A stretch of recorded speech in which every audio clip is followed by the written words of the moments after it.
Hello everyone, welcome to my kitchen. My name is Michael and today I'm in the kitchen. I am making some bread and I've got some Italian olive loaf artisan bread here that I've made, and I wanted to show you how to do the little scoring on the top using a bread lame. So I'm going to show you how this works and we'll put this together. This is the blade that comes with the bread lame. There's about 4 or 5 of them in the package, and you want to be really careful with these because both edges of that blade is really sharp.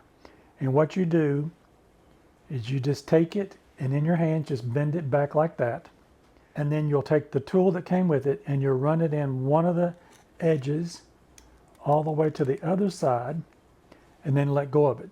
So it is in the first slot on both of those. All right, now that we've got our tool put together, we're going to put the slits on the top of the bread, and you can do that however you want to. If you want to do a big X across the top of it, you can do that. Just give it a slice through and then come through on the other side, and you can cut it just like that. You can get as creative with these. I've seen some people make little flowers and leaves and things on the top of their breads.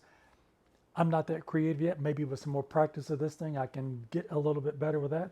But that's what you want to do. You just want to kind of put a little bit of a slit in the top of the bread. That way when it bakes, it does open up. All right, now that you've got the slits cut into your bread, you can take, it comes with a little leather pouch here that goes on the top of it, and it just one side opens up and you put the tool in it, and that way you won't get cut because it will be covered up with that blade. So I hope this video has been informative to you, and if you like this content, maybe you might consider giving me a thumbs up. Don't forget to like, share, and subscribe, and I'll see you in my next video. Bye bye now.